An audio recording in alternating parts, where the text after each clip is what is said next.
Programme में आपको खुशामदीद कहते हैं। मैं असदुल्ला खान हूँ। आज वज़ीर-ए-आज़म शहबाज शरीफ साहब ने पाकिस्तान तहरीक-ए-इंसाफ की जानिब से मुज़ाकरात की बात को बड़े मुस्बत अंदाज में रिस्पॉन्ड किया है और कहा है कि आप अगर बातचीत करना चाहते हैं तो खुशाइंद है, हम भी फिर बातचीत करने के लिए तैयार हैं।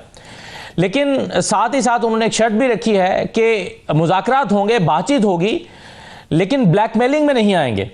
दूसरी तरफ पाकिस्तान तहरीक-ए-इंसाफ की जानिब से भी कुछ शराइत आयद होती हुई नज़र आ रही हैं। मसलन शफीउल्लाह जान साहब ये कह रहे हैं कि अगर मुज़ाकरात करने हैं तो फिर शर्त यह है कि या मैंडेट हमारा वापस करो या फिर नए इंतखाबात कराए जाएं, और अगर ये करना है तो मुज़ाकरात करें वरना ना करें, वरना फिर हम एक अलग तरह के एहतजाज के लिए तैयार हैं। और राना सनाउल्लाह साहब कहते हैं कि अगर आप अलग तरह के एहतजाज के लिए तैयार हैं तो फिर हम अलग तरह की हिकमत अमली रखते हैं आपको रोकने के लिए। तो बैक वक्त मुज़ाकरात की बातें भी हो रही हैं, बैक वक्त एक दूसरे को थ्रेट भी किया जा रहा है। तो क्या वज़ीर-ए-आज़म की तरफ से आने वाली ये जो पेशकश है कि मुज़ाकरात के लिए हम तैयार हैं, ये आगे बढ़ पाएगी बात, और इसके लिए क्या तरीक़ाकार इख्तियार किया जाएगा, ये बड़ा इंपॉर्टेंट है इसमें। तो इसी पर हम बात करते हैं। दूसरा, आज फिर अडयाला के बाहर इमरान खान की बहनों का धरना जारी है और उन्होंने उसके जवाब में तारिक फजल चौधरी साहब ने यह कहा है कि 8 फरवरी तक मुलाकातें बंद कर दी गई हैं, 8 फरवरी तक मुलाकातें नहीं होंगी। अब सवाल ये पैदा होता है कि 8 फरवरी में ऐसी क्या डेट है या क्या फिगर है, तो ये बड़ा इंपॉर्टेंट है, इस पर हम बात करेंगे। और पीआईए की निष्कारी का मरहला बहुत ही जो मच अवेटेड जिसे आप कह सकते हैं, बहुत अरसे से इस पर बात चल रही थी, वो बहरहाल आज ये बहुत ही कामयाबी के साथ सरंजाम पाया है। तो इस पर हम प्रोग्राम के दूसरे हिस्से में बात करेंगे। सेनेटर ओन अब्बास भप्पी साहब हमारे साथ मौजूद हैं आज के प्रोग्राम में। पाकिस्तान तहरीक-ए-इंसाफ के राना, बहुत शुक्रिया ओन अब्बास साहब, खुशामदीद कहते हैं आपको। राना एहसान अफजल साहब हमारे साथ मौजूद हैं, कोऑर्डिनेटर हैं वज़ीर-ए-आज़म के PMLN के रहनुमा, बहुत शुक्रिया राना साहब। और अतर काज़मी साहब हमारे साथ मौजूद हैं, सीनियर तजज़ियाकार हैं, सबको मैं खुशामदीद कहता हूँ। ओन अब्बास साहब, ये जो शफीउल्लाह जान साहब का मौक़िफ़ है, क्या इसे पार्टी का मौक़िफ़ समझा जाए?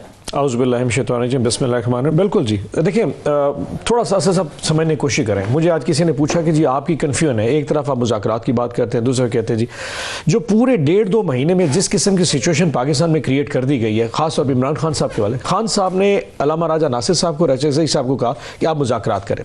एक कॉन्फ्रेंस हुई 2 दिन, उसका अलामिया भी जारी हो कि जी मुज़ाकरात करना चाह रहे हैं। लेकिन जो कल रात को स्टेटमेंट आई है, वहाँ से गवर्नमेंट के अज़ाइम खुल के सामने आ गए कि आपने इमरान खान साहब को कैद तन्हाई में सिर्फ पॉलिटिकल रीजंस की वजह से रखा। 8 फरवरी की डेट का क्या मतलब है? को 8 फरवरी को ऐसा, 8 फरवरी का मतलब ये है कि जो पाकिस्तान में हमने अपना मैंडेट के हवाले से जो प्रोटेस्ट कर रहा था उसको रोकने के लिए गवर्नमेंट जो है इमरान खान साहब कैद तन्हाई में डालना चाहे। सो हम मुज़ाकरात करना चाहते हैं, यस, और ये भी नहीं कोई बाउंडेड है कि जो शफी साहब ने कहा ये वाक़ई चीज़ है, चीज़ें ओपन हो सकती हैं, लेकिन आप उसमें कोई कॉन्फिडेंस बिल्डिंग मैयस तो करें। आप कैद तन्हाई में खान साहब को लेकर बैठ गए, बुशरा बीबी कैद तन्हाई में है, आपने उनकी बहनों को अडियाला के बाद तशद्दुद का मुजाहरा किया और नौरीन आपा के बालों से खींचना शुरू कर दिया। देखिए मुज़ाकरात बराबरी की बुनियाद पे होते हैं। ईगो, कोई तो हमारी भी ईगो है ना, हमारी भी कोई थोड़ी अनाग हो, थोड़ी तो रखें ना। ये तो नहीं हो सकता कि आप हमें ज़मीन पे गिराएं और कहें जी आप बैठ के मुज़ाकरात करें। आज शहबाज शरीफ साहब ने फरमाया कि जनाब मुज़ाकरात हो गए, ब्लैकमेल, भाई ब्लैकमेलिंग की बात नहीं है। हम बात करना चाहेंगे ह्यूमन राइट्स पे, हम बात करना चाहेंगे अपनी असीरान की, हम बात करें इमरान, आप कहें जी हम इकॉनमी पे आपसे बात करेंगे। भाई इकॉनमी इशू नहीं है, इस मुल्क का मसला इंसानी हकूक है, इस मुल्क का मसला आपके जो नेशनल सिक्योरिटी वो इशूज़ है, इस मुल्क का लेकिन सर जहां पर एक तरफ कोई बातचीत ही नहीं हो रही, बिल्कुल एक डेडलॉक हो चुका है, वहां पर यह भी तो खुशाइंद है कम से कम बैठे तो सही, शराइत बाद में तय कर लेंगे, कम से कम आए सामने अपने दिल से हाथ रख के पूछें कि आज जो प्राइम मिनिस्टर ने जो बयान दिया है, is it he playing to the galleries? ये एक प्योरली एक पॉलिटिकल बयान देते तो उनको क्या इस तरह के पिछले 1.5 साल में 10 दफा बयान सुन सके। लेकिन मसला है क्या बयान के साथ जो गवर्नमेंट का एग्जीक्यूशन फार्मूला है क्या उसके साथ मैच करता है? अगर आपको प्राइम मिनिस्टर का बयान सिग्निफिकेंट नहीं लग रहा? No, not at all, it is purely एक पॉलिटिकल गेम। देखिए आप एक तो कहते हैं लेकिन उनकी क्या मजबूरी थी कि वो ये बयान देते? एक सवाल देते, एक तरफ वज़ीर-ए-आज़म कहता है कि जी हम इमरान खान साहब से या पार्टी से बात करने को तैयार हैं, उसी रात को एक मिनिस्टर साहब कहते हैं इमरान खान साहब को 2 महीने से कैद तन्हाई में रखा है, 2 महीने और रखेंगे। अब आप खुद मवाजना करें, गवर्नमेंट किस तरफ को जाना नहीं तो फिर इसी तरह एक तरफ आप कहते हैं कौमी कॉन्फ्रेंस में कि मुज़ाकरात के लिए तैयार है, मुज़ाकरात करना चाहते हैं, अलीमा खान कहती हैं जो मुज़ाकरात करेगा वो किसी इमरान खान का साथी नहीं हो सकता, तो फिर यही कंफ्यूजन तो आप क्या? कोई कंफ्यूजन नहीं, मुज़ाकरात के हक में है, पॉलिटिकल पार्टी है, मुज़ाकरात करना चाहते हैं, लेकिन जो हालात इस वक्त खान साहब के साथ हो गए, जो कुछ अडियाला में हमारे साथ हो रहा है, आप रूटीन में चीजें ले आए। मैं तो लोगों को कहता हूं, मैं इनको मैं कहती यार अगर आप वाकई मुज़ाकरात चाहते हैं, कॉन्फिडेंस बिल्डिंग मजीज ले आएंगे ना। आप देखिए कोर्ट लक लखपत में हमारे 5 एक लीडरशिप पड़ी है, आजाद कर दे। बुशरा बीबी आपके पास अडियाला में, she is not a political prisoner, वो एक ऐसी खातून है जो अपने खामन के साथ वफा की कीमत अदा कर रही है। करके देखें। आप कहते नहीं इनको मैं आप कहते हैं है कि जब तक ये नहीं होगा तब तक मुज़ाकरात ये नहीं कह रहा। आप एक साइड पे रगड़ा लगाएं, आप एक साइड पे हमें दीवार के साथ लगाएं। कहते हैं यार मुज़ाकरात करोगे, अब क्योंकि घिरे पड़े हो, अब क्योंकि तशद्दुद कर रहे हैं, अब क्योंकि तुम्हारी हमने ऐसी तैसी करके सेट रखी हुई है, तुम्हारी तबीयत सेट है, आओ मुज़ाकरात कर रहे हैं। हाँ, ब्लैकमेलिंग नहीं करेंगे, ये ब्लैकमेलिंग नहीं हजूर, ये हमारे हकूक है।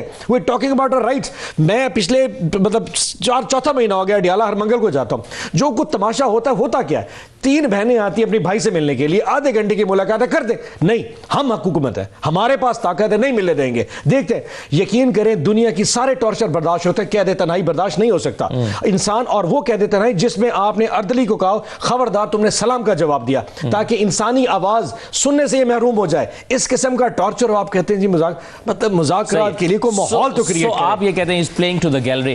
राना साहब, बहुत यानी पीटीआई तो संजीदगी से ही नहीं ले रही वज़ीर आज़म के ऑफर को। बिस्मिल्लाहिर्रहमानिर्रहीम। सबसे पहले तो 92 के प्लेटफॉर्म से पूरी कौम को बहुत मुबारकबाद कि आज प्राइवेटाइजेशन के हवाले से एक लैंडमार्क और एक माइलस्टोन अचीव हुआ है।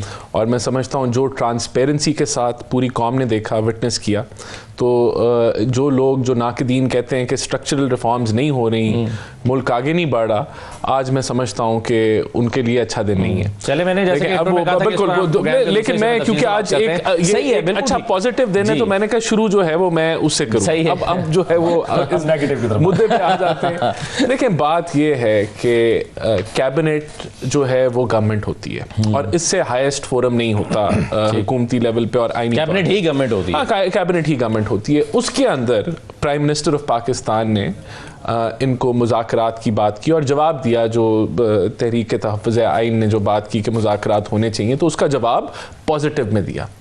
अब अगर आप इसकी डिबेट को ले जाएं कि पहले अंडा आएगा या पहले मुर्गी आएगी, और वो उसके ऊपर आप जो है वो एक पलंदा खोल दें और आप कहें जी नहीं जी ये तो पहले हमारी ये 10 चीज़ें हमारे साथ ये हो रहा है, फलाना हो रहा है, इनके पास कुछ है नहीं, इनके पास इख्तियार नहीं है, ये तो हमें डॉज करा रहे हैं, ये आप ये देखें ये ख़त्म नहीं होगी, नेवर एंडिंग बहस है। बात ये है कि हाईएस्ट फोरम के ऊपर प्राइम मिनिस्टर ऑफ पाकिस्तान ने मुज़ाकरात की बात की। आप हमें इधर पकड़ लें, आप जितनी बातें कर रहे हैं कि ये पहले कर दें, कोई माहौल बनाएं, आप अपना चार्टर लेके आ जाएं और हमें एक्सपोज करें कि हम दोबारा आपसे फ्रॉड कर रहे हैं। लेकिन आप हमेशा की तरह आप बजाय कि आप एक सियासी रास्ता अपनाएं, आप पुठा रास्ता अपनाते हैं। हमेशा ये इनकी आदत है, I am sorry to say, कि इन्होंने कभी कोई सीधा काम नहीं करना। वो कहते हैं कॉन्फिडेंस बिल्डिंग मेजर्स जो हैं वो तो लेना, कॉन्फिडेंस बिल्डिंग यार, जो सीराने कोट लखपत है उनको रिहा करें। शाह महमूद कुरैशी के केस में क्या रह गया है 3 फैसले आने के बाद, तो कम से कम उन्हें तो रिहा करें। वो कह रहे हैं कुछ तो शो करें क्या। अच्छा, सारा कुछ पहले ही कर लें और वो जो ये मुज़ाकरात किस पे होंगे? नहीं, इनकी विश लिस्ट पहले ही मान लें और उसके बाद टेबल पे भी ये बैठेंगे। तो देखिए बात ये है कि ये तो एक इर्रेशनल सी बात है ना।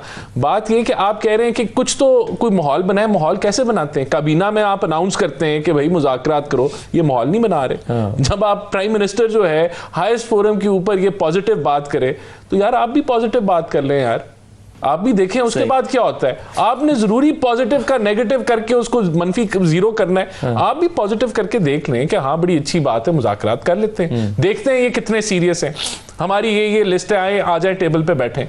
तो यानी कि ये अप्रोच ये क्यों नहीं है, इनको क्यों नहीं ये अप्रोच ले सकते? सही है, मेरी समझ से ये बाहर है। बिल्कुल सही है। अदर काज़मी साहब, आप कैसे देख रहे हैं? वज़ीर आज़म ने, जैसे कि मैंने कहा कि मुझे तो लगा कि एक कदम आगे बढ़ के उन्होंने पॉजिटिवली रिस्पॉन्ड किया है। यानी अगर वो ये ना भी करते, खामोश रहते, वज़रा कहते रहते कि जी नहीं मुज़ाकरात तो तब होंगे अगर ये होगा वो होगा, तो आप वज़ीर आज़म की इस ऑफर को कितनी संजीदगी से ले रहे हैं? और पीटीआई ने जो शराइत आयद कर दी हैं, इसमें आपको कितना इम्कान नजर आता है मुज़ाकरात के होने का? नहीं जी, हमें चीज़ों को पॉजिटिव लेना चाहिए। आपको पता है पाकिस्तान की मईशत बहुत ज़्यादा तरक्की कर रही है, आलमी रिकॉर्ड की यहाँ पे सरमायाकारी हो रही है, जमहूरियत हमारी मजबूत हो रही है और हर तरह से यहाँ पे सिचुएशन जो है बेहतर हो रही है। तो मेरे ख्याल में अगर आप भी हम चीज़ों को पॉजिटिव नहीं लेंगे तो उसमें हमारा अपना कसूर है। ये आपकी जो है ना देखने का स्टाइल और वो होता है कि आप चीज़ों को देखते किस तरह। अगर आप पॉजिटिव तरीके से देखेंगे तो आपको जो राना साहब है इनकी शक्ल में जो है इस वक्त ओबामा नजर आएगा, मोहन अब्बास बप्पी साहब जो है वो उस उनकी शक्ल में आपको कोई रेबल नजर आएगा, और आपको तो मुझे आप तो बिल्कुल लैरी किंग लाइव आज लग रहे हैं, इसलिए कितनी ज्यादा तरक्की हो गई है पाकिस्तान में। जो राणा साहब ने भी यहाँ पिक्चर पेंट की है, तो उसके बाद तो मेरे पास तो कुछ रहा ही नहीं। आपने एक और चीज अभी उन्होंने बताई कि ज़र मुबादला के ज़खायर 21.1 अरब डॉलर हो गए हैं, तो ये भी अभी राणा साहब ने आगे जाके बात करनी है, मैं पहले बता दूं। इतने ज्यादा डॉलर हो गए, इतने पैसे आ गए, और आपसे भी मेरा यही गिला शिकवा, आपको भी पता है कि रात को 8 से 9 जो है हुकूमत हेलीकॉप्टर्स के जरिए जो डॉलर बच जाते हैं वो आवाम के लिए फेंकवाते हैं, और आप प्रोग्राम रख लेते हैं। आज फिर हम जो है वो कलेक्ट नहीं कर सकेंगे। तो मसला ये है कि ये सारे दावे तो हैं, जमीन पे क्या हो रहा है। आज जो राणा साहब ने शुरू में मुबारकबाद दी, कौम को तो बताया गया था कि जी यहाँ पे बैरूनी सरमायाकारी आएगी, यहाँ पे बाहर से लोग आएंगे, PIA में जनाब डॉलर्स आएंगे, इतने 100 मिलियन की वो बिकेगी, और यहाँ पे ये होगा। आज एक भी बैरूनी सरमायाकार वहां नहीं बैठा हुआ, अपने ही लोगों को बेची जा रहे हैं हम। तो बाहर से कोई सरमायाकारी आ रही है। आपने देखा जब पिछली दफा बिडिंग हुई, उस प्रोसेस से पहले कुछ बैरूनी सरमायाकार भी थे, वो आज किधर हैं? इट मींस के स्ट्रक्चरल रिफॉर्म्स में कोई ना कोई इशू है। अगर स्ट्रक्चरल रिफॉर्म हो जाती, इतनी चीजें बेहतर हो रही होती, तो व्हाई नॉट बाहर के कंसोर्टियम क्यों ना आते? क्यों जो पहले एमिरेट्स और कतर का नाम आ रहा था और दीगर लोगों का नाम आ रहा था, आज वो क्यों इन्वेस्ट करने के लिए तैयार नहीं है? तो देखें, कुछ ना कुछ चीजें ऐसी हैं जमीन पे जिनमें अभी भी मजीद काम करने की जरूरत है। बाकी जहां तक वज़ीर-ए-आज़म साहब की ऑफर है, देखिए सियासी जमातें एक दूसरे से बात करती हैं, और ये कोई आज की बात नहीं है। मैं आपको खबर दे देता हूं, आज से 2-3 हफ्ते पहले तहरीक इंसाफ के एक बड़े इंपॉर्टेंट बंदे से राणा साहब की काबीना के एक सीनियर मिनिस्टर ने कहा कि भाई आप हमसे बात करें, हम कहेंगे 2 साल बाद इलेक्शंस करवाते हैं, आप कहेंगे 6 महीने बाद करवाते हैं, तो बीच में कोई रास्ता निकाल लेते हैं। तो ये राब्ते तो पहले भी एक दूसरे के साथ होते रहते हैं, लेकिन क्या इनके नतीजे में इस वक्त कोई चीज बाहर आएगी? क्या इनके नतीजे में माहौल बेहतर होगा? अनफॉर्चुनेटली वो मुझे होता हुआ नजर नहीं आ रहा कि ये नॉन स्टार्टर है कि जनाब कोई आप इलेक्शन पे ये मानेंगे या ये उनका मैंडेट उनको देंगे या PTI इनको सीरियसली लेगी। सो अनफॉर्चुनेटली तमाम तर पॉजिटिविटी के बावजूद जो है मुझे ये लगता है कि स्टेटस को बरकरार रहेगा। सही है, आप कह रहे हैं नॉन स्टार्टर है। सर ये फ्रेश इलेक्शन का मुतालबा बप्पी साहब आपको क्यों लगता है ये मान जाएंगे, और कैसे क्यों मानेंगे? आखिर एक वो गवर्नमेंट कर रहे हैं, उनके ख्याल में मईशत बेहतर हो रही है, उनका पूरा सिस्टम के ऊपर कमांड है, कंट्रोल है, अदालतें भी आप कहते हैं कि इनके मुकम्मल इख्तियार में, क्यों मानेंगे आपकी बात? अच्छा, वैसे मैं इतनी खुशफहमी में मुब्तला नहीं हूँ कि मान जाएंगे, लेकिन अगर बेसिक चार्टर की बात की जाए, जब हम कभी बैठेंगे, जब कभी यूफोरिया के वर्ड में हम और गवर्नमेंट बैठे, तो किस चीज़ पे बात करेंगे? इमरान खान साहब की जो सजाओं पे बात होगी, इस्लामाबाद हाई कोर्ट में अपीलों की बात होगी, जितने असीरान की बात होगी, अल्टीमेटली और क्या होगा? फॉर्म 47 मैंडेट की बात होगी। ये पाकिस्तान का इशू देखें असदुल्ला खान साहब, इस पाकिस्तान का ये बड़ा मसला नहीं है कि हम जेल में, पाकिस्तान का मसला है कि पाकिस्तान की सारी जो कौम है वो इसमें फंस चुकी है। मेरा वोट 25 करोड़ अवाम का वोट अब इस वक्त एक पर्ची की है जिसकी कोई औकात नहीं है। 25 करोड़ अवाम को बता दिया कि आपका फैसला इस जमहूरियत में मैटर नहीं करता, होगा वही जो हम फैसला करेंगे। सो वो जो एक पर्ची है, अगर उसके ऊपर बैठ के मैं बात नहीं करूंगा तो मैं कौम की नुमाइंदगी कैसे कर रहा हूं? हमारी तो इस पूरी कौम का जो एक शराजा है, जो एक सोशल फैब्रिक है, वो खत्म हो चुका है। आप 8 फरवरी को याद रखिए, पाकिस्तान में आने वाला भला इलेक्शन जिसमें इमरान खान नहीं है, उसमें शायद 5% लोग भी वोट नहीं डालेंगे। लोगों को अंदाजा है कि हमारी पर्ची अब मैटर नहीं करती। तो अगर आज मैं बैठ के किसी प्लेटफॉर्म पे बात करूं तो ये इशू नहीं उठाऊंगा कि हजूर उस पर्ची का क्या हुआ जो 1.5, 2, 2.5 करोड़ लोगों ने दी थी, जिसको आपने उठा के डब्बे में फेंक दिया। ये लोगों का इशू है। जमहूरियत में लोग मैटर करते हैं, लेकिन अनफॉर्चुनेटली हमारे साथ जो कुछ अच्छा पाकिस्तान में हो रहा है, मैं जब उसकी बात करता हूं कहते हैं जी आप कौन से वर्ड मैटर, ये को बात करने की, हजूर यही बात करने की है। आज अगर मैं इसकी बात नहीं करूंगा, इलेक्शन कमीशन के रोल की बात नहीं करूंगा, तो कौन सा मैं फ्यूचर पाकिस्तान लेके जा रहा हूं? लेकिन दिस इज वेरी इंपॉर्टेंट। लेकिन 2 साल से आप ये बात कर रहे हैं ना, आपने कुड़ लिया, आपने चीख लिया, चिल्ला लिया, सब कुछ हो गया, तो हल क्या है? तो भूल जाओ अब नहीं तो हल क्या है फिर? हल अगर एक हल मुज़ाकरात के जरिए निकल सकता है, उसे ट्राई तो कर लें। खान साहब यार इशू यही है कि मैं इशू, मेरा काम ऑपोजिशन इश्यूज को रेस करना है, वो हम रेस करते रहेंगे, और ये बहुत मेजर इशू है। इनका काम है इश्यूज ना मानना, वो नहीं मानेंगे। हकीकत ये है कि अगर ये आज, मैं बार बार टॉक शो किया, अगर आज ये गवर्नमेंट, सिटिंग गवर्नमेंट ये फैसला नहीं करती कि पाकिस्तान ने किस तरफ को जाना है, ये नुकसान अपना कर रहे हैं। हम दीवार के साथ लग चुके हैं, हम खत्म हो चुके हैं, फेयर एनफ, कोई मसला नहीं। जो कुछ ये कर रहे हैं, ये जमहूरियत आने वाले सालों में इनको तंग करेगी। 26वीं 27वीं तरमीम को बगैर पढ़े इन्होंने जो पास किया है, जो कुछ अदलिया के साथ कर, डू यू रियली थिंक कि आने वाली जो भी गवर्नमेंट है जिसको भी इस्लामाबाद में नाफिज किया जाएगा उसके पास कुछ है? जमहूरियत को तो बांध के फेंक दिया गया, ये अल्टीमेटली नुकसान अब बारियां तो इन्होंने लेनी है, हमारी तो अब नो गो एरिया बन चुका है ना, हमारी वन पेज पॉलिसी तो फाड़ दी गई है, ये वन पेज पॉलिसी है जिन्होंने खमियाजा भुगतना है जैसे हम भुगत चुके हैं।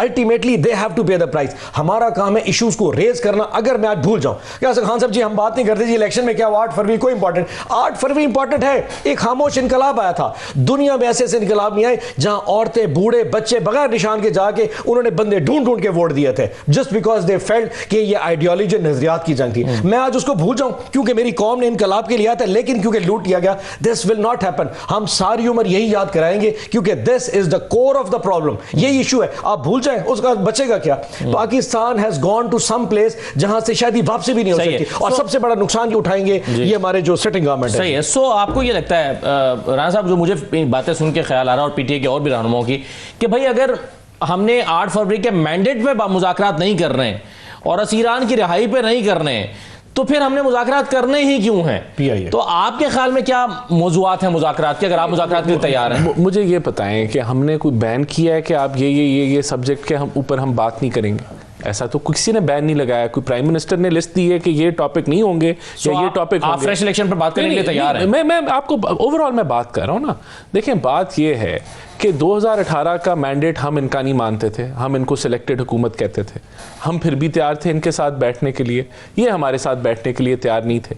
देखें, जमहूरियत को अगर किसी ने चोट पहुंचाई है तो वो खान साहब के अलावा किसी ने नहीं पहुंचाई, क्योंकि जमहूरियत क्या है?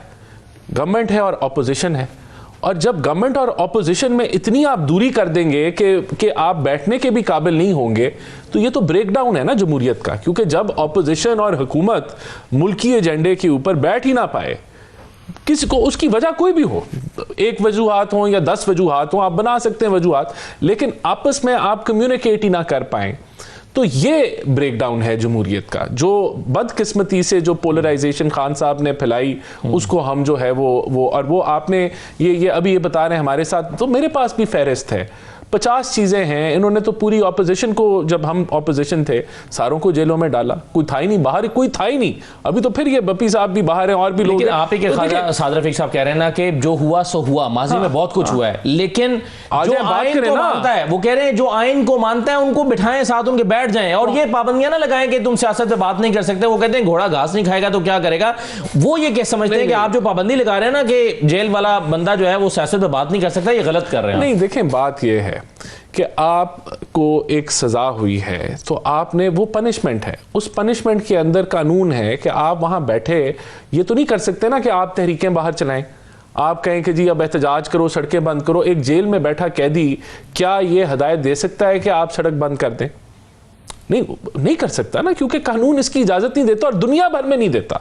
तो ये कोई, आप देखें इसको माजी में वैसे पीएमएलएन, आप चूंकि बार-बार माजी की बात करते हैं, माजी में कभी पीएमएलएन ने तो नहीं सड़क बंद की सर? नहीं की है या नहीं बात हमने पीएमएलएन ने तो की होगी, लेकिन अगर ये पता चले कि वो पीएमएलएन जो है, वो जो जेल में बैठे हमारे लीडर हैं, वो हदायत दे रहे हैं कि सड़क बंद करें, तो वो भी कानून तोड़े होंगे ना, अगर उस वक्त उन्होंने अगर की होगी। बात तो मैं बड़ी एक सिंपल सी कर रहा हूं कि जेल में बैठा आदमी जो सजा काट रहा है, वो सड़कें, सूबे, एहतजाज नहीं करवा सकता। ये हम इतनी सी बात कर रहे हैं, इससे बढ़ के हम बात जेल से बाहर बंदा जो बैठा हुआ वो करवा सकता है, वो इजाजत देके करवा सकता है। अगर ये जलसा करना चाहते हैं, इजाजत लेके तो आपने भी सड़कें बंद नहीं की ना, आपने जजेस की बहाली के लिए आप निकले थे। देखें सर, आपने वो कंटेनर्स पीपल्स पार्टी ने लगाए थे, आपने वो कंटेनर्स उखाड़ कर फेंक दिए, फिर आप निकल आए, फिर आपने रुकावटें तोड़ी, फिर आपने आंसू गैस का मुकाबला किया, फिर वो मॉल रोड पथराव जलाओ घेराव होता रहा। मुझे खुद याद है, मैं जो है वो उसको कवर कर रहा था। ये सारा कुछ देखिए, ये सब कुछ हुआ ना सर, तो आपने इजाजत लेकर किया था। नहीं, देखें बात मैं आपको फिर मैं रिपीट करूंगा, अगर इन्होंने कोई तहरीक चलानी है तो ये चलाएं, हुकूमत का काम है कि वो अगर इजाज़त लेके करते हैं तो करने दें, नहीं लेके करते क्योंकि इनका एक माजी है, एक तारीख है, तो उसके ऊपर हम एक्शन ले सकते हैं। बहरहाल हमने कानून और रिट जो है वो हमने कायम करनी है। इसकी इजाज़त नहीं मिल सकती कि एक कैदी जो है वो सियासी जो है वो नेगेटिव पॉलिटिक्स कर रहा हो और खुलेआम काम कर सही रहा है। हूं, उसके सर, लिए कोई फैसिलिटेशन दरमियानी नहीं कर रास्ता, सकते। अतर काज़मी साहब, दरमियानी रास्ता देखें, मैं- बात ये आप हमें पकड़ लें जी इन्होंने मुज़ाकरात की बात की, आए मुज़ाकरात करें, यही रास्ता है। इसके अलावा अगर आप ये कहते हैं और आपका फोरम ओपन है मौजूआत के इंतखाब वो के लिए, लेके आए तो फिर उसके ऊपर हम देखा वो देखें, जाएगा। हम एक्सपोज हो जाएंगे ना कि हम अतर ये काज़मी कह रहे हैं साहब, एक तासुर ये पैदा होता है कि जब भी पीटीआई एहतजाज के लिए आती है या एहतजाज को अनाउंस कर देती है या करने वाली होती है, तो हुकूमत मुज़ाकरात के लिए आमादा हो जाती है। इमरान खान साहब के लिए जेल का रास्ता भी खुल जाता है, सुबह 6 बजे दरवाजे भी खुल जाते हैं। मकसद ये होता है कि जब सड़कों पर आने से पहले इनको इंगेज किया जाए। क्या आपको ऐसी सूरत लगती है कि इमरान खान ने फाइनल स्ट्रीट पावर शो करने की या स्ट्रीट मूवमेंट की बात की है, तो इसलिए उन्हें इंगेज किया जा रहा है बस ताकि ये एहतजाज पर ना उतरें? क्या ये तासुर दुरुस्त है? देखिए, ये तो डिपेंड करता है कि चीजें आगे किस तरफ जाती हैं। और देखें, अब हुकूमत की नीयत क्या है उसके ऊपर तो हम शक नहीं कर सकते हैं। एंड मुमकिन है कि हुकूमत की ख्वाहिश हो कि चीजें बेहतर तरीके से हल हो, लेकिन बड़ा क्वेश्चन ये है, और ये क्वेश्चन हुकूमत को खुद से भी करना चाहिए, कि आज 3 साल के बाद हम इस पोजीशन पे क्यों हैं कि जो जेल में बैठा हुआ शख्स, जिसके बारे में राना साहब भी बार बार कह रहे हैं कि वो ये नहीं कर सकता, वो नहीं कर सकता, उसको ऐसा नहीं करना चाहिए, वो आज क्यों डिस्कस हो रहा है, वो आज क्यों रेलिवेंट है, उसका एक बयान क्यों इतना बड़ा मसला खड़ा करता है। देखे ना, मोहतरम मियां साहब भी हैं, जरदारी साहब भी हैं, बिलावल साहब भी हैं, मरियम बीबी हैं, ये सारे मिल के काउंटर पॉलिटिकल नैरेटिव क्यों नहीं बना सके, ये क्यों नहीं चीजों को बेहतर कर सके? तो एक बड़ा क्वेश्चन मार्क हुकूमत की कारकर्दगी के ऊपर भी है।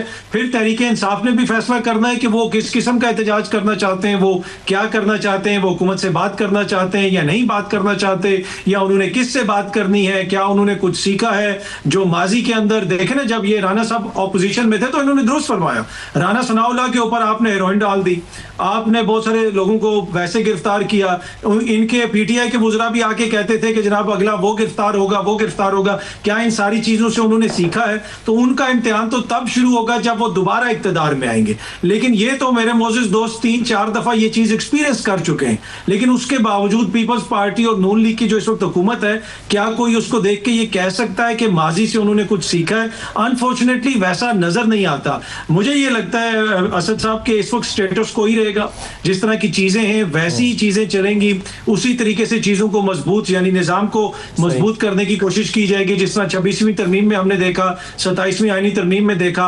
और हुकूमत के दोस्त आके जिस तरह राना साहब मेरे तो वैसे ही फेवरेट हैं, ये तो बात कर रहे हो तो पता चलता है कि नॉर्वे का वज़ीर आज़म के कोऑर्डिनेटर हैं, तो ये तो पढ़ी लिखी बातें करते हैं, लेकिन जमीनी हकायक थोड़े से डिफरेंट है। ठीक है, अतर काज़मी साहब, बहुत शुक्रिया आपका प्रोग्राम में शिरकत करने के लिए। हम एक छोटा सा ब्रेक लेते हैं, इन्हीं बातों का जवाब मैं राना साहब से भी लेता हूँ और नवाज साहब से भी, और ये सवाल भी कि 8 फरवरी तक मुलाकातें बंद हैं, 8 फरवरी के बाद क्यों खुल जाएंगी, और 8 फरवरी से पहले हो जाएगी तो उसमें क्या मसला है? ये जो तारिक फजल चौधरी साहब ने कहा, और ये उनकी जाती राय है या वाकई गवर्नमेंट ने ये फैसला किया है कि 8 फरवरी तक कोई मुलाकात नहीं होगी, आज भी नहीं होगी, और आज अगर नहीं होगी तो वाटर कैनन वहां पर खड़ी हुई है, क्या उसका इस्तेमाल होगा? ब्रेक के बाद वापस आते हैं।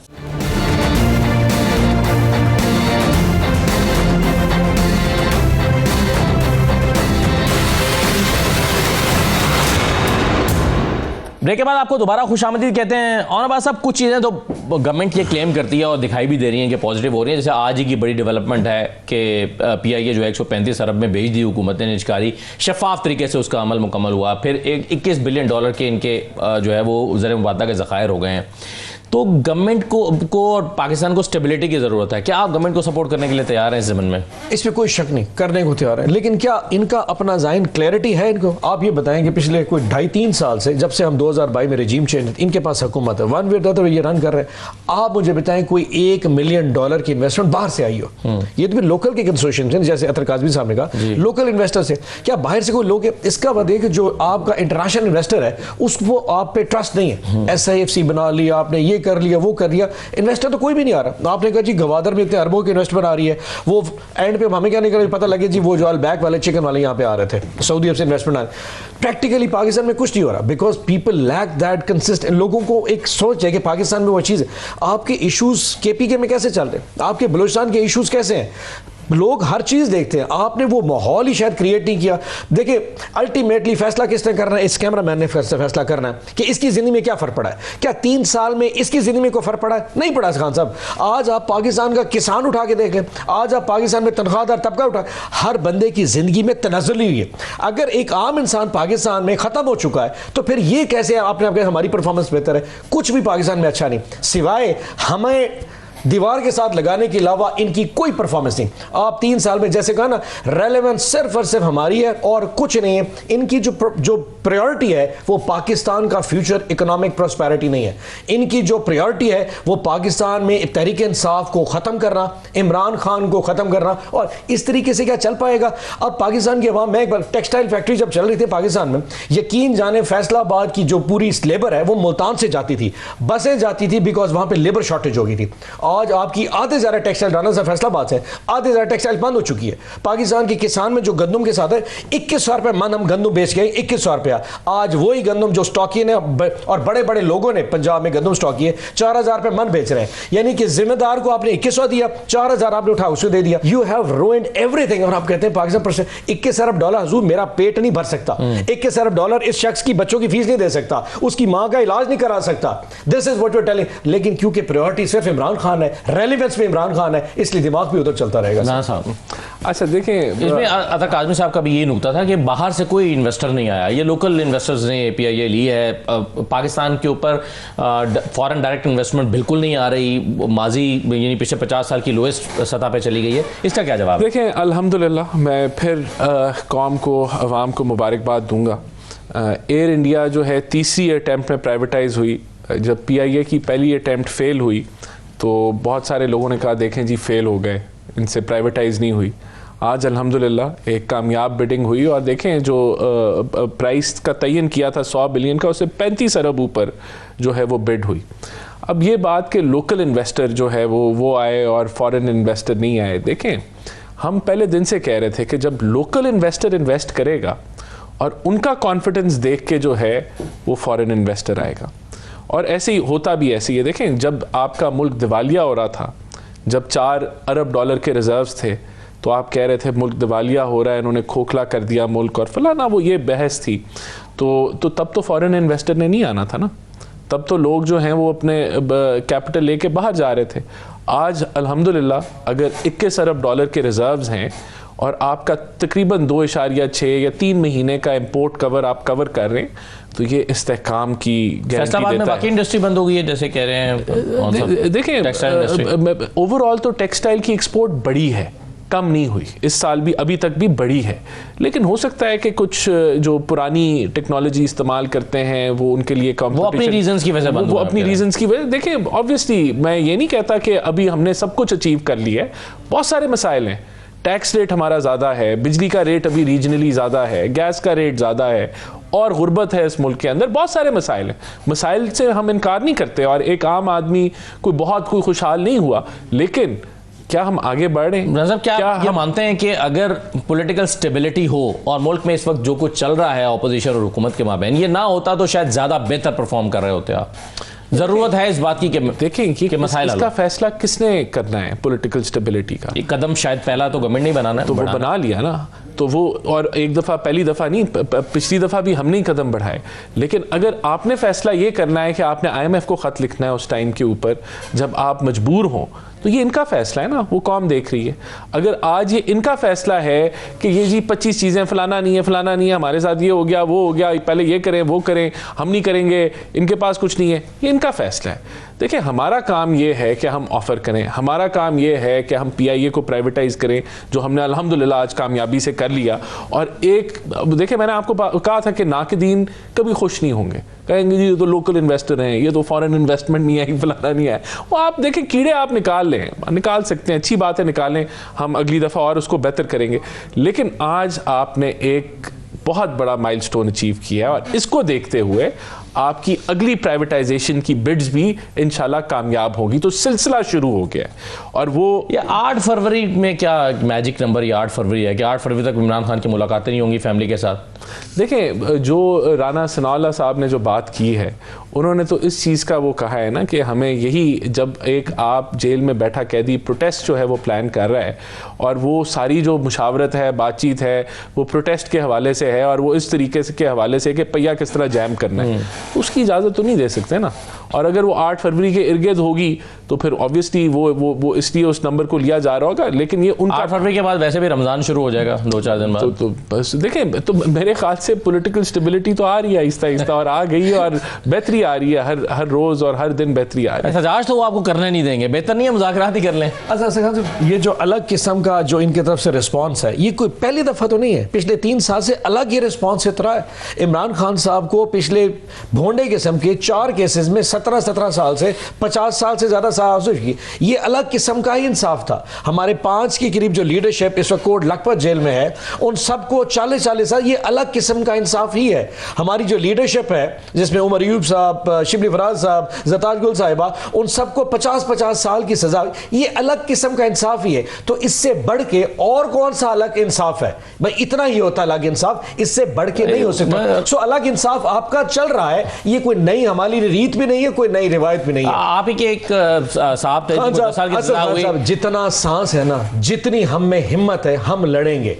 आपकी धमकियों से, आपकी सोच से, आपके इंफ्राज से ना पीटीआई डरने वाली है, ना पाकिस्तान की।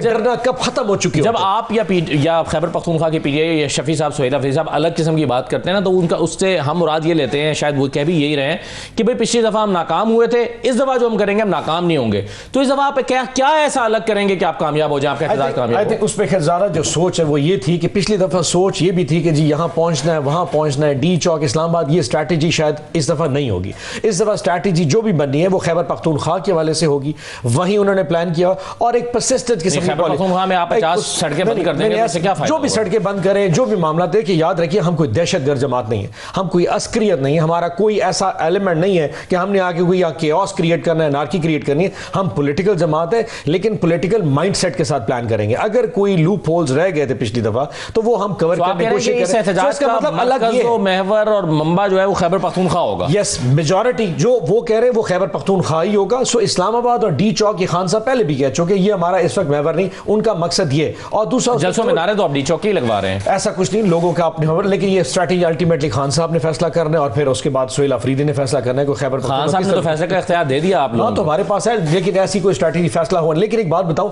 हम इस दफा पॉलिटिकल माइंड अप्लाई करेंगे। अगर हम लोगों को कहीं से मतलब लेके आएंगे भी सही, तो अपना पॉलिटिकल माइंड भी साथ अप्लाई करेंगे। कहीं पे जो लूप होल्स जो मैं समझता हूं हमारे साथ कुछ रह गए थे, जो बहुत सारे लूप होल्स है कि हमारी स्ट्रैटेजी कहीं पे अगर आपने कहीं बैठ के कोई डायलॉग करना है, कहीं बात करनी है, कोई मामलात हैं लोगों के हवाले से, लॉजिस्टिक्स के हवाले से बहुत सारी कमी बेशी रह गई थी, वो कम से कम हम कवर अप करने की जरूर कोशिश करेंगे। जी बहुत शुक्रिया अब्बास साहब, बहुत शुक्रिया राना साहब प्रोग्राम में शिरकत करने के लिए। एक छोटा सा ब्रेक लेते हैं। पीआईए की निजकारी के हवाले से, $21 बिलियन के ज़र मुबादला के ज़खायर के हवाले से तफसील से बात करते हैं। हमारे साथ रहिए।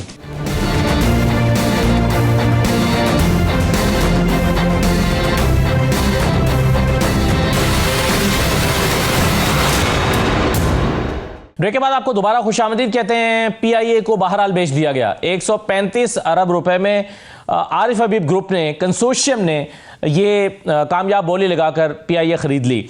इसका पाकिस्तान की मईशत पर क्या असर पड़ेगा? बहुत अरसे से इसकी कोशिशें हो रही थी, इस पर बात हो रही थी। पहली कोशिश नाकाम भी हो गई थी, लेकिन आज बहरहाल हुकूमत को कामयाबी हासिल हुई, और साथ ही साथ हुकूमत के जो ज़र मुबादला के ज़खायर हैं वो $21 अरब पर पहुँच गए। ये कैसे हुआ और ये कितनी बड़ी कामयाबी है?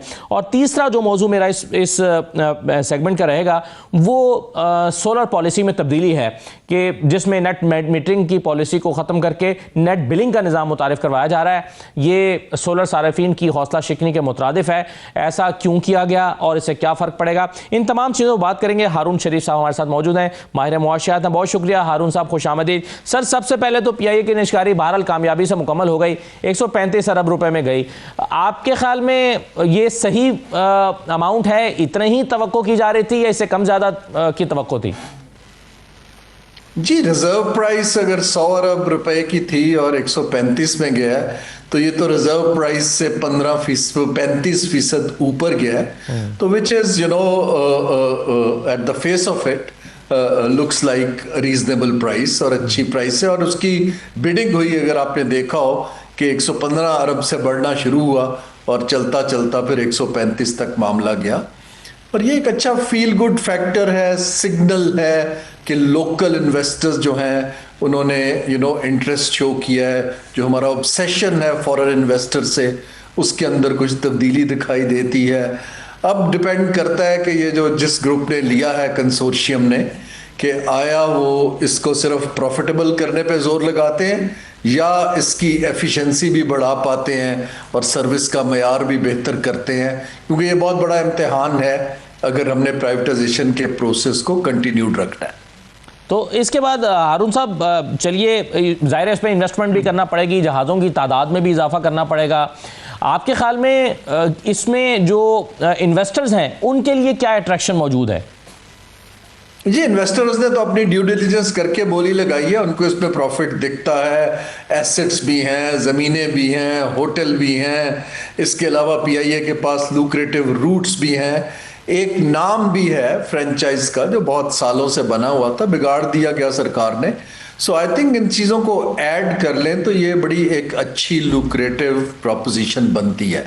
हैविंग सेड दैट, जो कंसोर्शियम जिसने जीती है अभी bid, it would have been nicer कि अगर उनकी किसी के साथ टेक्निकल पार्टनरशिप होती, बड़े एविएशन ग्रुप के साथ या एयरलाइन के साथ, क्योंकि आजकल सिस्टम्स, प्रोसीजर्स और पोस्ट कोविड कंपटीशन को बीट करने के लिए उससे आपको खासी मदद मिल जाती है। तो आई होप कि वो फ्यूचर में करेंगे, क्योंकि बजाय इसके कि क्योंकि बेसिकली तो ये इन्वेस्टर्स का जो ग्रुप है, इन्होंने एयरलाइन का बिजनेस तो पहले नहीं चलाया है, लेकिन जनरली ग्रुप्स बड़े हैं, मैनेजमेंट आती है, तो आई एम होपफुल कि वो इसको रिवाइव करने पे जोर लगाएंगे, ना कि सिर्फ अपने पैसे का रिटर्न जल्दी से जल्दी निकालने पे लगाएं, क्योंकि हमने KESC वगैरह में देखा कि वहाँ पर पैसा निकालने पे ज़्यादा जोर रहा, इन्वेस्टमेंट नहीं हो पाई। तो यहाँ हुकूमत का रोल बड़ा क्रिटिकल हो जाएगा कि जो कमिटेड इन्वेस्टमेंट्स हैं वो ना सिर्फ डाली जाएं, बल्कि ऐसे प्रोडक्टिव एसेट्स में डाली जाएं जो एयरलाइन के रिवाइवल के लिए अहम साबित हो। सही है। तो हारून साहब, इसमें आपके ख्याल में पाकिस्तान के मुसाफिरों को, सार्फिन को क्या फ़ायदा होगा? क्योंकि जनरली जो लोगों को शिकायत है सर्विस की है, टाइम पर फ़्लाइट्स का आना जाना ना होना उसकी शिकायत रहती है, फिर फेयर का बहुत ज़्यादा हो जाना, यानी बाज़ औक़ात इस्लामाबाद कराची का फेयर जो है वो भी 1 लाख रुपए से ज़ायद में रिटर्न टिकट मिल रहा होता है, जैसा कि आजकल भी है। तो आपके ख्याल में एक अच्छी मार्केट, कंपेटिटिव मार्केट डेवलप हो पाएगी जिससे कुछ मुसाफिरों को भी फ़ायदा हो? जी, जितनी ज़्यादा एयरलाइंस आएंगी वो कंपटीशन बढ़ेगा। अगर सरकार पीछे नहीं होगी तो ये ओपन मार्केट में compete करेंगे, सब्सिडी नहीं ले पाएंगे, टैक्स पेयर के पैसे से लॉसेस नहीं वाइप आउट होंगे, क्वालिटी स्टाफ रखना पड़ेगा। सो एक जनरल आर्गुमेंट तो ये दिखता है कि सर्विस की क्वालिटी और एक्सपेंशन ऑफ ऑपरेशंस और जहाज़ों की क्वालिटी बेहतर होनी चाहिए। हैविंग सेड दैट, मेरा ख्याल है कोई यूफोरिया क्रिएट करना, जैसे हुकूमत बड़े बड़े इश्तिहार दे रही है, हुकूमत ने तो सब कुछ को तबाह किया जिसको जो उनके लोग थे।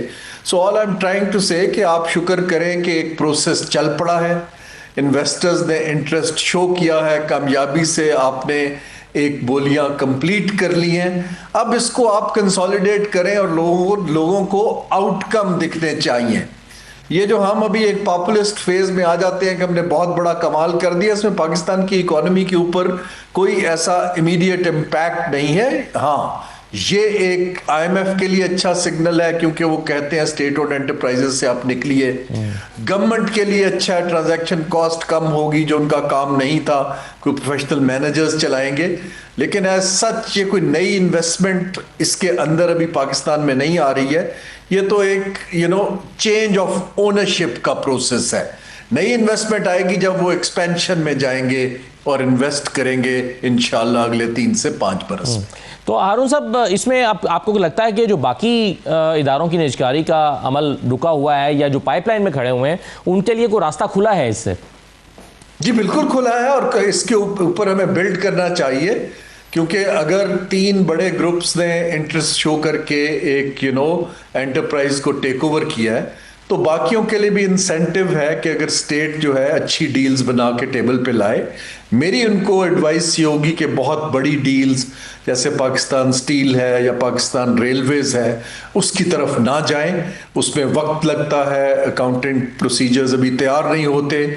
आप छोटी डील्स रखें 20-25 अरब रुपए की, जिसके ऊपर फिर वाइडर कंपटीशन हो सके, और स्टेट जो है और प्रॉफिटेबल इदारों को बेचें। जरूरी नहीं कि आप लॉस वालों को बेचें, फंडामेंटल फैसला सब ये है कि स्टेट शुड डेमोन्स्ट्रेट कि वो कारोबार नहीं करना चाहती, ना उनका ये काम है। अगर हम ये कर लेते हैं तो मार्केट बेस्ड इदारों का कॉन्फिडेंस यकीनन बढ़ना चाहिए। सही है। हारून साहब, एक और प्रॉब्लम जो आजकल सोलर के सार्फिन पे जो है वो ज़ाहिर है एनर्जी पाकिस्तानी हुकूमत का एक बहुत बड़ा प्रॉब्लम है। इसमें जो कैपेसिटी पेमेंट्स का इशू है, आपने मुआहदे कर रखे हैं, आपको हर हाल में पेमेंट्स करनी ही करनी है, चाहे लोग बिजली इस्तेमाल करें या ना करें, वो आपको बना कर दें या ना दें। तो अब सोलर सार्फिन की हौसला शिकनी की गई है, उनके लिए एक नया निज़ाम लाया गया है। वो 11 रुपये में आपको बिजली बना कर देंगे, 60 रुपये में आपसे दोबारा ख़रीदेंगे या 48 रुपये में ख़रीदेंगे मुख्तलिफ़ औकात में। तो आपके ख़्याल में ये हौसला शिकनी क्या पाकिस्तान के या जो पाकिस्तान की इकॉनमी है उसके फ़ायदे में है? जी बिल्कुल भी नहीं है, बहुत नुकसान में है। देखिए ना, हम कंसिस्टेंटली वो काम करते हैं जहां से अनसर्टेनिटी और इनकंसिस्टेंसी बढ़ती है। देखिए ना, आपने वादा किया, गवर्नमेंट की कमिटमेंट है, पूरी दुनिया के अंदर ऑल्टरनेट एनर्जी पे इंसेंटिव्स दिए जाते हैं। अब आपने क्योंकि अपनी गलतियां, अपनी गलत पॉलिसी, अपने सर्कुलर डेट के पीछे, और अगर आप इकोनॉमी को नहीं चला पा रहे तो बिजली की खपत नीचे चली गई, उसको डिस्करेज करने के लिए जिससे आपने वादा किया हुआ है, अब आप उसको एक नई डील ऑफर कर रहे हैं। तो हुकूमत के वादों पे कौन एतबार करेगा? सो ये एक बिल्कुल भी अच्छी रवायत नहीं है, और ख़ास तौर पे आप कंज्यूमर से एक्सट्रैक्ट करके एक इनएफिशिएंट यूज़र को पास ऑन करेंगे जो चाहे बिजली बनाए या ना बनाए। तो आई थिंक हुकूमत को इसके मुतल्लिक बहुत केयरफुली सोचना चाहिए कि आपकी जो एक जब आपने बात की, पहले तो सोच समझ के कीजिए, और अगर गलती भी हो गई है तो उसको तरीके से डील करें। ये रिवर्सल ऑफ इंसेंटिव्स जो है ख़ास तौर पे क्लीन एनर्जी के लिए, जबकि पूरी दुनिया दूसरी सिमत में जा रही है, और जो लोग सोलर के या पैनल्स लगाना चाहते थे, इन्वेस्टर्स आना चाह रहे थे, they will have a second thought कि जो हमें भी डील मिलेगी कल को वापस हो जाएगी। So one needs to be very cautious about such development. बहुत शुक्रिया हारून शरीफ साहब, बहुत शुक्रिया प्रोग्राम में शिरकत करने के लिए। ये नाज़रीन आज का प्रोग्राम था, इजाज़त दीजिए, अल्लाह हाफ़िज़।